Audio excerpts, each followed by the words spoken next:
llamó la atención, Carlos, en la última diapositiva, que ya al globalizar la escala de salud o de bienestar o de percepción, están peor las mujeres que los hombres. Eso me llama a mí la atención. ¿Podría haber alguna explicación a eso?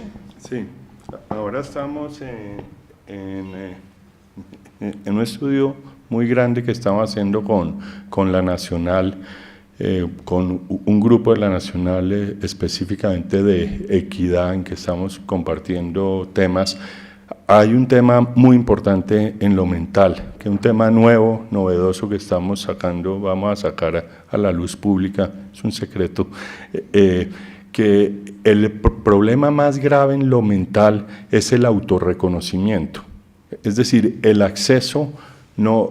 El problema del acceso no empieza por tener la institución de salud ahí, sino que la gente sepa que la puede usar. Pero la educación no basta en salud mental. Yo puedo saber que hay problemas en lo mental, pero el problema más grave es que yo me reconozca, que haga introspección de que eso es un problema realmente.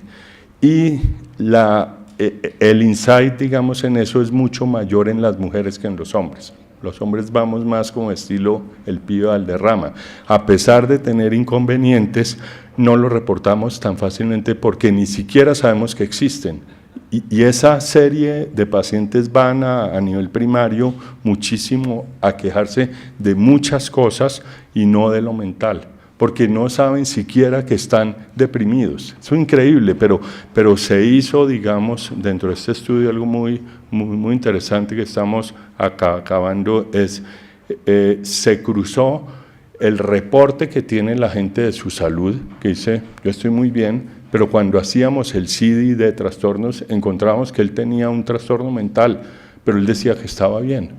Y él se siente aparentemente bien, pero se le está saliendo por algún lado la depresión o la ansiedad o lo que sea, pero que no lo reconoce como tal. La hipótesis que tenemos y que en los modelos que hemos hecho de regresión hasta ahora, todo va en que la mujer se reconoce mucho más que los hombres y probablemente se refleje ahí. Se reconoce más, entonces se valora más donde debe estar. En el contexto de la enfermedad, la salud mental, los trastornos neurodegenerativos que se presentan con la vejez son la causa directa de esta sintomatología o estos trastornos mentales, o es el entorno que conduce a esto, o son las dos cosas. Yo creo, doctor, que son las dos cosas, y ya luego yo no me metí al área de demencias, que sé que la van a tratar muy mejor tratado de lo que yo pudiese hacerlo, que es, digamos, la parte de cognición, de generación, de cosas, digamos, ahí. Pero sí, claramente hay las dos cosas. Hay cosas psicosociales, hay determinantes sociales, alrededor de eso hay determinantes psicosociales y hay determinantes intermediarios, que es algo que no hemos empezado a pararle las bolas, que toca desde los salubristas, que es que en los modelos de determinantes existen determinantes intermediarios, y estos intermediarios influyen en determinantes sociales y a la vez viceversa, a la vez en el individuo, que es algo que se debe ver así, es decir, hay características psicológicas, psicosociales, hay problemas orgánicos que se reflejan luego en esto, digamos que ahí confluye todo. Creo que hay unos que son más del ámbito de lo biológico, las demencias, por ejemplo, pero hay algunas en que se compromete más, se va el polo un poquito más hacia la mitad, la depresión. Las ansiedades probablemente tienen más que ver con determinantes psicosociales que llevan influencia. Depende del tipo de patología, yo creo que uno se puede parar en diferentes sitios del continuo, que va desde lo más orgánico, digamos, genético o por deterioro, a algo mucho más psicosocial, que está más de este lado. Y hay muchos que están en la mitad. Bueno, ante todo, muy buenos días y muchísimas gracias. La pregunta es para el doctor Galvis, incluso apoyándome un poco en esta onda de secretos que nos comentó el doctor Gómez. Actualmente yo estoy haciendo un trabajo en un hogar gerontológico en la zona norte. Yo soy profesor de yoga. Le agradezco por la valentía de haber tratado temas que actualmente en sociedad moderna occidental tienen mucha resistencia. En conversaciones con colegas, también trabajé mucho en la industria médica, sí me decían, estás haciendo un muy buen trabajo, hay evidencia visual, física real, de mejoramiento en nuestros, yo no les digo pacientes, nuestros usuarios, pero sí a dónde puedo acudir para buscar el apoyo de aplicar método científico y poder colaborar y dejar evidencia como estudios acá en Bogotá sobre este tema. Porque sí, por ejemplo, tuve 3 usuarias o pacientes que llegaron con mucha dificultad de movilidad, bien sea por causa de ACV, y hoy día gesticulan, hoy día son más autónomas, y estamos hablando de personas de más de 70, de 80 años. Pero el tema es ese, que hay mucha resistencia y ruido al tema. Yo me formé en Hatha Yoga, que es el yoga que más ha podido colar acá en Occidente. No soy vegano, pero sí llevo una vida saludable y con una alimentación equilibrada. Entonces, parte de mi experiencia y de mis grupos de maestros la hemos aplicado en ese hogar gerontológico. Como también a veces jocosamente nos decían que los trucos de los maestros Shaolin, y yo no, eso es parte del ruido, pero simplemente sí hay una evidencia en este momento del trabajo que estamos haciendo allá poco a poco, y quisiéramos llevar ese trabajo o colocarlo en la palestra ya de los científicos y que nos puedan ayudar a aplicar ese método científico y dejar la evidencia real bajo estudio. Doctor Galvis, ¿quiere comentar algo? Construir evidencia implica mucha energía y toma mucho tiempo. La energía monetaria es una de las más necesarias para construir evidencia, y cuando no hay un sector con dinero interesado en eso, es difícil conseguir financiación para construir evidencia. Por eso estas alternativas o estas herramientas poderosas va a tener poca financiación o intereses en financiación. En Estados Unidos hay entidades que sí, como el Instituto Nacional de Salud, que tienen dinero específico para eso. En Colombia no sé si, y dudo mucho cómo van las cosas, que haya dinero para hacer ese tipo de investigación. Lo que te sugeriría es que primero trates de acercarte a una asociación médica relacionada.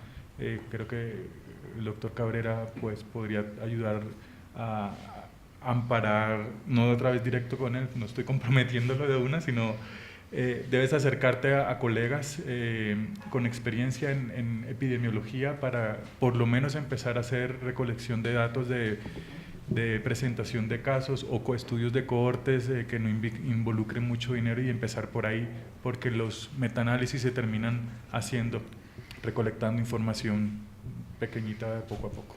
Muchas gracias. Señor académico. Yo quiero hacer un ligero aporte sobre envejecimiento cerebral, que no se ha tocado este tema. El doctor Galvis anota las 3 condiciones de envejecimiento. Si quiere acerca un poquito más el micrófono. Eso, el doctor Galvis anota 3 condiciones de envejecimiento. El uno es que es universal, que es progresivo y que es irreversible.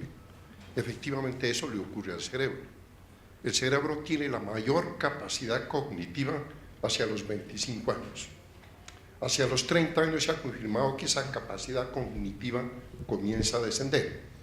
En los 50 años de edad, esa capacidad disminuye en forma relativamente considerable.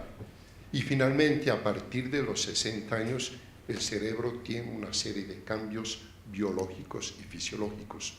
Disminuye la capacidad cerebral en lo que respecta al volumen y al tamaño. El cerebro de esa persona pierde aproximadamente 100 centímetros cúbicos. Sin embargo, teniendo o considerando esta pérdida del volumen y de la capacidad, el cerebro tiene una gran capacidad que es la plasticidad. y hablamos de la neuroplasticidad. La neuroplasticidad es la capacidad que tiene nuestro cerebro de recuperarse o de cambiar en ciertas condiciones relacionadas con el entorno, en lo que respecta a su capacidad física, biológica y finalmente fisiológica. En otras palabras, una persona puede ser un ejemplo de 80 años. Esa persona tiene su neuroplasticidad todavía funcionando. Ella no se pierde desde que nace la persona hasta que muere. Si ese cerebro se lo somete a un continuo estímulo permanente, ese cerebro responde definitivamente y la pérdida de las capacidades cognitivas se prorroga. Puede que las capacidades físicas, en lo que respecta a su tamaño, sí se disminuye, pero no sus capacidades cognitivas. O sea, eso es importante, por ejemplo, a esta edad, a nuestra edad, yo digo nuestra porque ya tengo 75 años, de que estimulemos al cerebro con lectura, con escritura, con juegos de naipe, etc. Pero que no lo atiborremos ni lo humillemos simplemente mirando novelas de esas que dan en Colombia, que son sentimentales y que no conducen a nada. ¿Correcto? Eso es lo fundamental y eso es lo importante. La doctora Rita Montalcini es una neurofisióloga ganadora del Premio Nobel de Medicina en el año de 1976. Ella dice que el cerebro es tan prodigioso que si nosotros lo alimentamos con conocimientos, lógicamente, lo alimentamos con conocimientos y una dieta adecuada, definitivamente él responde, pero que definitivamente si lo jubilamos prematuramente, podemos estar jubilados del trabajo, pero el cerebro no debemos jubilarlo, definitivamente él se conserva. Muchas gracias. Muchas gracias, señor académico. ¿Algún otro comentario? Muy buenos días para todos y todas. Una de las preocupaciones grandes es que no se hace una promoción y prevención en la juventud, desde que son niños. Ahorita, pues, bueno, muchos de las personas mayores estamos viviendo mucho de lo que ustedes están exponiendo y bueno, gracias a Dios ya hay una prevención en quienes tomamos conciencia para una mejor calidad de vida.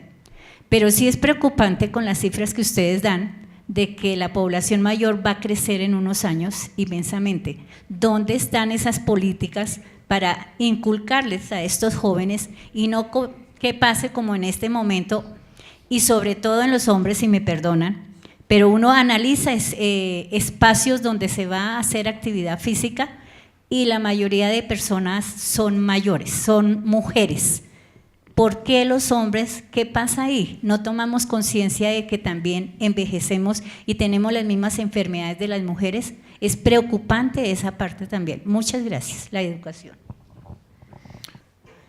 Bueno, primero quiero darle las gracias a los conferencistas que nos han hecho unas exposiciones maravillosas, cada uno en su tema, que nos abren los ojos desde muchos puntos de vista.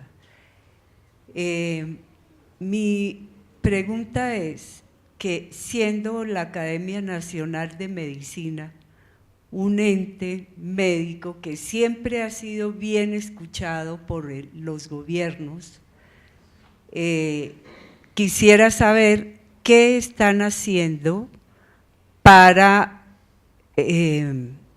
hacer promoción, como dice la doctora que acabo de hablar, sobre actividades para personas de tercera edad, bien sea en hábitos alimenticios, propagandas a nivel de medios de difusión, actividades de ejercicios, porque es que todo lo que nos han hablado hoy son cosas muy sencillas, pero que la gente no hace, y muy importantes: alimentación, ejercicios, diferente tipo de ejercicios, lo que nos ha dicho, por ejemplo, el doctor Galvis, de que si alguien tiene un problema de colon irritable, pues son diferentes las causas en cada persona de sus enfermedades y es tanto lo que se puede hacer, por ejemplo, en ejercicios cognitivos, en todo tipo de, mirando el equilibrio del ser humano desde el punto de vista físico, emocional, social, hasta, ya no nos metemos ahí, pero religioso, que también influye muchísimo en todos nosotros. Entonces, ¿qué está haciendo la academia para que el gobierno incremente actividades para tercera edad? Porque vemos que los fines de semana hay actividades para jóvenes, aeróbicos, miles de cosas, pero para tercera edad, donde las personas podamos asistir y nos llame la atención y sea algo que abarque más. Entonces, quería saber eso, y porque hay que promocionar todas esas cosas a nivel gubernamental en cada ciudad, en cada pueblo, y considero este aspecto muy importante. Muchas gracias. Buenos días, mi nombre es Mónica Sánchez, soy psicóloga y estoy haciendo ahorita una investigación desde psicología social sobre representaciones sociales de vejez. Por eso estoy aquí sentada analizándolos a ustedes. No, mentiras, no los estoy analizando. Pero me parece muy interesante que el gremio médico se esté interesando por esta situación, porque no sé si tengo más colegas acá, pero el gremio de los psicólogos estamos un poco retrasados con el asunto de pensar en el envejecimiento poblacional y eso que implica para la salud mental. Ustedes ya lo están pensando, nosotros hasta ahora creo que estamos iniciando en el asunto fuertemente. Hay varias personas que lo han hecho, pero pues digamos que no ha sido muy grande el trabajo que se ha hecho sobre eso, y más que todo aquí en Colombia. Primero que todo, quiero felicitarlos por eso. Segundo, quiero decirles que desde la psicología social, en una perspectiva muy sociocultural, se piensa que lo que pasa con la gente vieja en el mundo tiene que ver con cómo se concibe que es ser viejo en una sociedad. Y ustedes nos están demostrando aquí que las políticas públicas, las cifras que salen de cómo están viviendo los viejos, tiene que ver también con cómo se está pensando la vejez. Yo en mi tesis estoy encontrando varias cosas interesantes.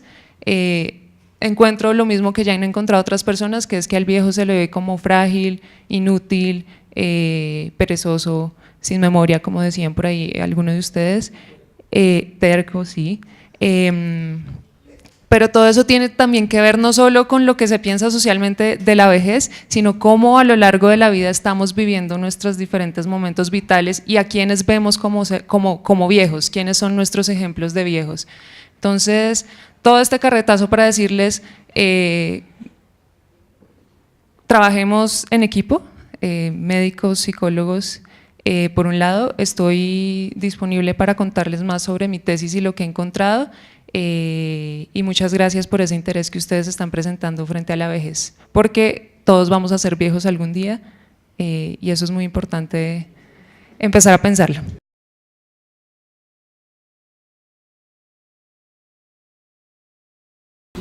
Soy la consejera, la coordinadora del Consejo de Sabios de Bogotá, que es un espacio de participación del que formamos parte 600 personas mayores de las localidades de Bogotá, que desde hace 6 años venimos defendiendo los derechos de la persona mayor.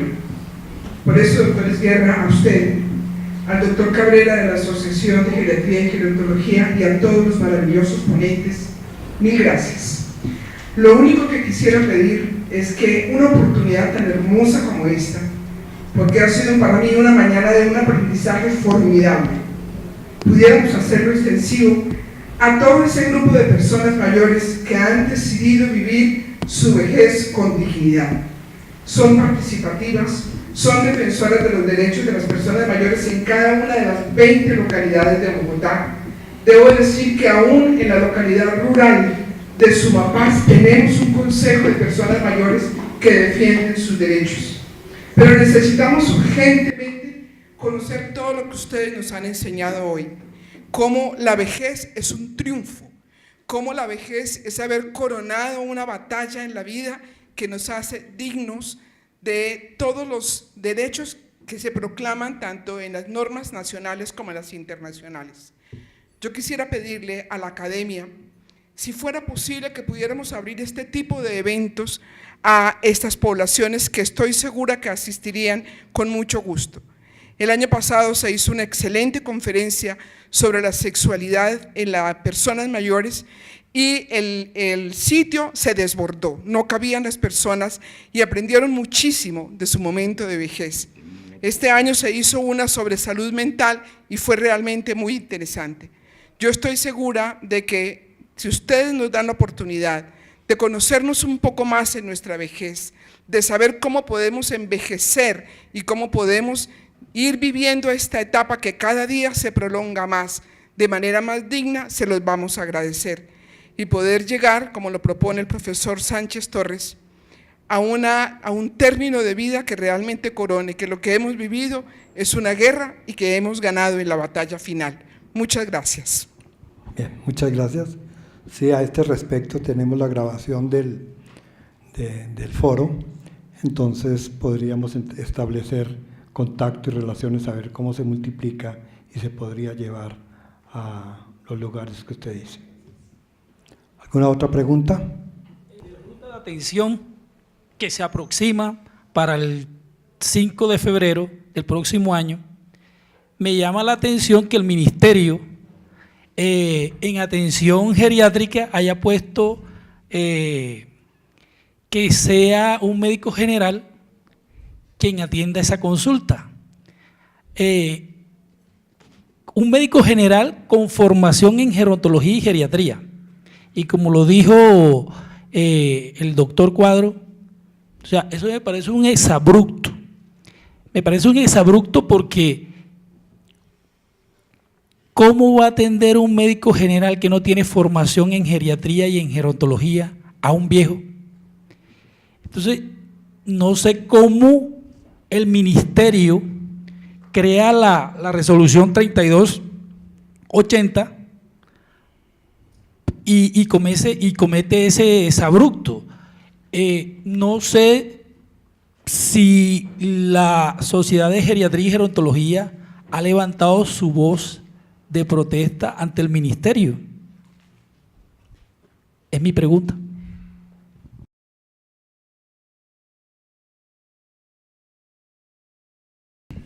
Como esta, pues hay muchas resoluciones y creo que es responsabilidad pues de los que trabajamos en la academia, a nivel científico, a nivel gremial, pues pronunciarnos siempre de una manera muy propositiva. Es decir, hay una falencia, pero siempre enviar una propuesta y sí, ya la enviamos. Sí, a este respecto yo creo que es necesario primero crear la cátedra obligatoria en las diferentes facultades o en todas las facultades de medicina, de gerontología y geriatría. Lo primero es preparar al médico general para estar atento, no como un especialista, pero sí como un médico conocedor del tema y que haya estudiado el tema para atender a la población, porque es imposible que los pocos geriatras o gerontólogos que hay en el país atiendan toda la población geriátrica. Entonces lo primero que hay que hacer es crear la cátedra de geriatría o gerontología en todas las facultades de medicina. Eso es como, por ejemplo, la implementación de la ley estatutaria. Ahorita se está diciendo, vamos a cambiar el modelo de salud que se basa en la atención primaria, y esa atención primaria tenemos que hacerla con médicos familiares, y médicos familiares en el país hay muy pocas. Entonces quizá la propuesta es, vamos a tener que obligatoriamente dar al médico general un mayor poder de resolución desde el punto de vista como médico para poder atender en buena forma la atención primaria y luego sí derivar el resto de la medicina a la medicina especializada. Entonces son cosas que una debe suponer la otra. relación con todo eso que están diciendo, una pregunta para el doctor Chavarro y para el doctor López. Digamos que creo que para poder hacer efectivas esas propuestas de cambiar cosas de la normatividad que no son reales, sería bueno que las diferentes universidades, y con lo que usted dice, doctor, pues nos uniéramos y viéramos cómo podemos llevar al pregrado programas de formación en geriatría mejores. Mi pregunta como profesora de la Universidad de La Sabana, que es una universidad que está implementando la cátedra, me gustaría saber cuáles son los retos que han tenido el doctor Chavarro en la Javeriana y el doctor López en la Nacional al implementar la cátedra en pregrado. Bueno, yo diría que tuvimos un momento importante y fue la renovación del registro calificado de medicina, en la cual se pasaron de tener en total 24 horas en las cuales se daban clases que estaban relacionados con gerontología y geriatría, y esto aumentó a 124 horas. Primero, con varios motivos, porque entonces el programa pasó del modelo tradicional a un modelo basado en competencias, donde se utilizaban además sistemas integradores. Entonces, pues uno de los primeros retos era primero acostumbrarse a esa nueva metodología de enseñar y de aprender. Pues porque todos estábamos inmersos en el modelo clásico en el cual nos habían formado. Luego entender este nuevo sistema y adicionalmente que estuviera articulado y que tuviera un eje transversal durante toda la carrera. Entonces, entender que si en primer semestre estaban empezando medicina, entonces el eje principal según las recomendaciones, entonces era empezar con parte del ciclo vital y entonces ahí iban las generalidades de gerontología particularmente. Y luego ya progresivamente que fuera inmersos y que fuera transversal con los del demás conocimiento que estaban adquiriendo en cada semestre. Entonces esa fue una gran dificultad. Al principio, claro, también entonces éramos muy poquitos y luego entonces cubrir todo ese poco de horas de clases pues también era complejo. Y entender que se tenía que dar de otra forma y que fuera algo más atractivo, porque entonces magistralidad con estudiantes que ya están recibiendo metodologías diversas y entonces utilizar este tipo de metodologías para que fueran atractivos, y entonces luego en la universidad nos ponían es que tiene que hacer más talleres, tiene que hacer actividades más lúdicas, tiene que volverlo, entonces más o menos decían tienen que vender mejor el tema para que no se aburran y pues para que realmente adquieran las competencias que ustedes dicen que necesitan. Entonces pues esa fue una de todo el proceso. Ya en la actualidad apenas en nuevo registro calificado están en 10º semestre, donde estas personas que están en 10º semestre pueden escoger en ese semestre una rotación electiva y puede ser en cualquiera de lo que han visto en toda la carrera. El resultado positivo para nosotros es que este semestre hemos tenido estudiantes que piden 3 o 4 estudiantes al tiempo en la rotación electiva, cuando antes esto no existía. Entonces tienen la parte obligatoria, que tienen que ver 124 horas durante todo el programa, y a pesar de ello, pues están escogiendo como una alternativa de profundización.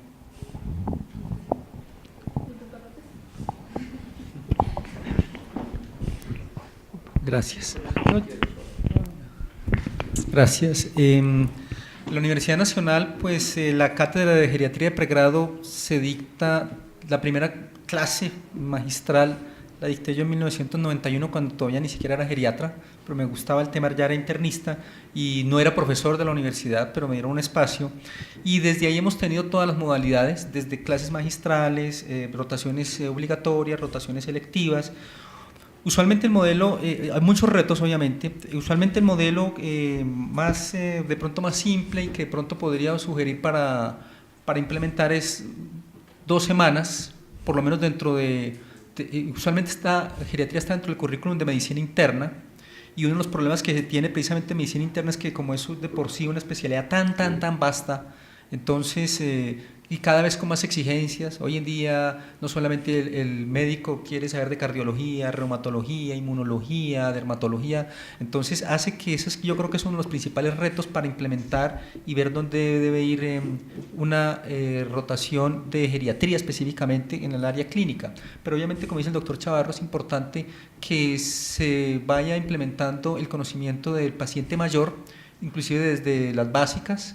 La farmacología, por ejemplo, es muy importante, ir hablando específicamente capítulos de farmacología en personas mayores y semiología también, los datos clínicos, y en medicina interna yo creo que donde estaría la principal fortaleza y ojalá pues el contacto del paciente anciano. Nosotros en la Universidad Nacional el estudiante tiene contacto con el paciente anciano en la rotación de paciente hospitalizado, pero también ve el paciente anciano en consulta externa y también ve paciente anciano en hogares geriátricos. Entonces hemos tratado de que eso sea amplio y que solamente no se vea al paciente moribundo, en cuidado crítico o muy enfermo, sino que también vea al paciente en todos sus desarrollos, inclusive el que vive en un hogar geriátrico, con algunos problemas, pero que no solamente sean problemas médicos, sino también tratar de que extenderlo a entender los aspectos sociales y sobre todo hacer énfasis en que el médico que atiende pacientes ancianos, sea geriatra o sea médico familiarista o sea médico general,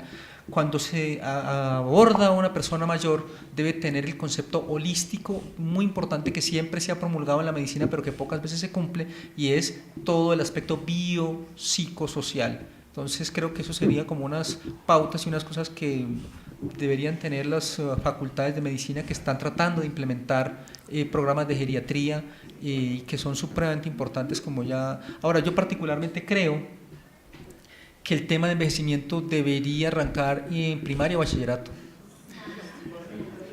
porque todos sabemos que el envejecimiento es una situación que no es solamente médica y que el envejecimiento tiene impacto en los aspectos legales, en los aspectos sociales, y que si nosotros educamos a niños de saber las limitaciones de una persona mayor, pues obviamente va a haber más empatía y va a haber más dignidad. Y obviamente porque ellos, como las famosas fábulas, que hay diferentes variantes, hacen que si una persona joven sabe que en el mejor de los casos va a llegar a viejo, pues voy a tratar a mi persona mayor, a mis allegados o inclusive al desconocido mayor, como yo quiero que a mí me traten cuando tenga determinada edad. Sí, ¿cómo no? Bueno, muy buenas tardes. Mi nombre es Cristian Vallejo. Mi pregunta va dirigida para el doctor Fernando Sánchez Torres. Pues aquí en Colombia hay una escasez de tanatólogos, ¿sí? Nosotros a nivel de Colombia, yo creo que la ciudad donde yo me eduqué, que es Pereira, creo que somos los más avanzados, donde se dio el primer caso, pues donde ustedes conocen el caso del papá de Matador, que creo que es el pionero en eutanasia aquí en Colombia. Y pues aquí se habla de formar en geriatría, pero no se habla de formar en tanatología. Vengo de una escuela pues, de un país, México. En México se honra mucho a los muertos, incluso hoy es el Día de los Muertos en México y hay 2 días festivos, ¿sí? Entonces es impresionante que nosotros a los médicos nos enseñan a salvar vidas, pero no se enseñan el concepto de la muerte.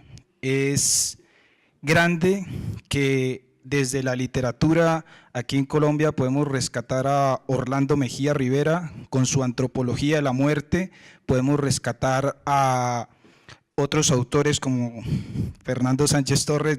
Le hago la cuña, hubo un curso de tanatología hace aproximadamente unos 15 años, incluso ahorita estoy revisando en el catálogo de aquí de la Academia de Medicina que el libro vale 20.000 pesos, ¿sí? Y genial que existan estos cursos de tanatología, pero genial es que hace 15 años no se ha vuelto a hacer un curso de tanatología, ¿sí?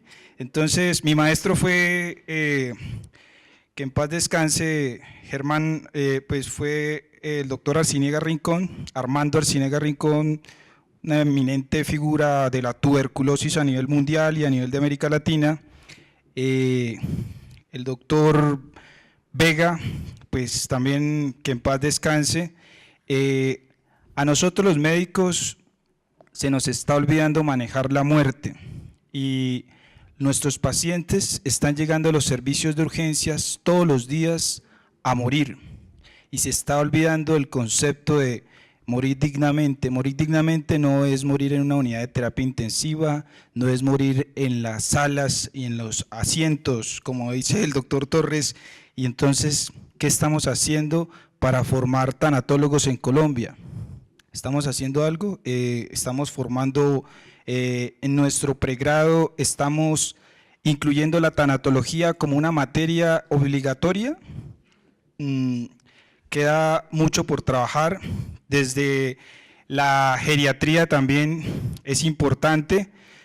No se valoran algunos personajes como el doctor Fernando Gómez Montes. Si ustedes ven, hay un libro que se llama el Libro Verde de la Geriatría y es publicado aquí en Colombia en la Facultad de Medicina de la Universidad de Caldas y nadie conoce el Libro Verde de la Geriatría, ¿sí? Es impresionante, pero si usted va a ver ese tratado, es un tratado de geriatría y pues nosotros, los mismos médicos colombianos, desconocemos lo que se produce aquí en Colombia. Hay algo que siempre me ha inquietado a mí y que lo expongo acá, y es que he visto pacientes en estado terminal con patologías de diferente tipo, neurológicas, pues completamente ya desahuciados, que en las instituciones los tienen con respiración asistida y alimentación parenteral, y uno les dice a las directivas, por favor, pero desconéctelo, porque ¿para qué ya gente llagada en unos estados pero horribles? Entonces ellos dicen, no, esta persona ya no siente. Y además hay que tener el permiso de todos los hijos para desconectarlos. Y resulta que he visto cómo alguien ha estado 1 o 2 meses en esa situación porque hay un hijo enfermo mental que se opone a que lo desconecten. Entonces mi inquietud es si se pudiera que esa reunión de médicos pudiera decir, este paciente se le ponen medios paliativos y si con eso se muere o se desconecta porque ya no se puede hacer más, pero no dejar la solución de la vida a los hijos, porque donde hay muchos hijos hay muchos complejos de culpa, muchos problemas, y tienen a la mamá o al papá en ese estado meses y meses. Yo no sé si hasta se pudiera sacar una ley en que la decisión de desconectar a un paciente estuviera en manos de los médicos. Esa es mi inquietud. No sé quién pudiera decir algo al respecto. Inclusive el doctor Sánchez hablaba de la parte mercantilista de las entidades que quieren poner a trabajar esos equipos indefinidamente sin importarles realmente la situación desde el punto de vista humano. Gracias. Bueno, yo ahí daría solamente algunos puntos para ayudar con la respuesta, y es, primero, ya tenemos claro que todos los extremos son malos. Segundo, que ser exclusivamente paternalistas ya también hemos aprendido en la medicina que tampoco es bueno. Entonces, es muy importante que, como todo, siempre que se entre en un conflicto ético, la decisión no es de una sola persona. Es claro que algunas situaciones tendrán que ser decisiones o tendrán que ser actos médicos, y siempre que se entre en conflicto, las instituciones en Colombia cuentan con algunos recursos en los cuales están reglamentados. Un ejemplo sería, si hay conflicto ético, se podría llamar a un servicio de ética clínica para toma de decisiones, en los cuales podría ayudar a orientar la toma de decisiones. Sin embargo, siempre es muy importante en este caso la relación médico-paciente, médico-familia, y obviamente también tenemos que ir trabajando mucho más en otros temas importantísimos, que es voluntades anticipadas, que ya es un hecho que también en el cual es importante que cada uno vaya aprendiendo y ojalá lo vaya elaborando.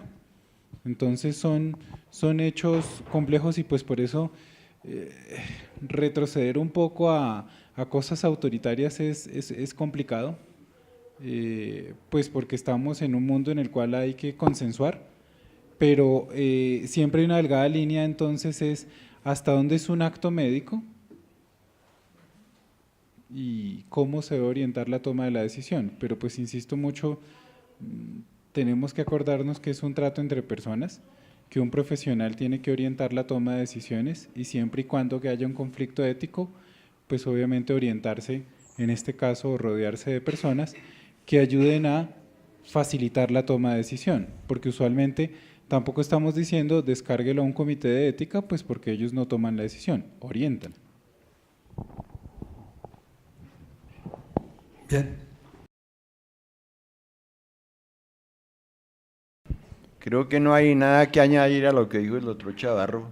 Realmente esto no se puede legislar, no se puede dictar una ley para poder reglamentar que el final sea rápido, como quisiéramos los viejos, ¿no?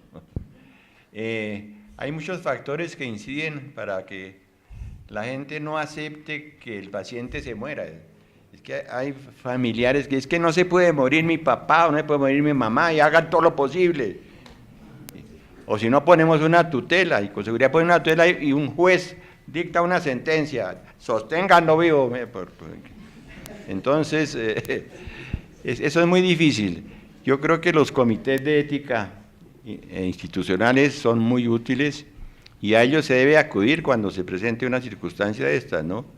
Yo creo que son los más indicados para darle una solución adecuada. He visto a través del tiempo que los médicos, no digo que hemos, porque yo estoy fuera de juego, han cambiado mucho en relación con su postura frente a la muerte. Ya los médicos son más razonables, ya no mantienen en la cabeza aquella frase que nos enseñaron nuestros maestros, que hasta el último momento hay esperanza de vida, hasta el último momento hay esperanza de vida. Entonces el médico era el mensajero de la vida, pero poco a poco se viene imponiendo, también puede ser el mensajero de la muerte. El médico puede ser el mensajero de la muerte a través de la eutanasia. Entonces esto es una cuestión que lleva tiempo, ¿no? De cultura, es una cuestión de cultura. Bueno, muy bien, damos por terminado este foro. Muchas gracias por su asistencia. A los señores ponentes, muchas gracias por sus conferencias. Doctor David Vázquez, muchas gracias por esta organización. Muy amable. Muchas gracias. Aquí.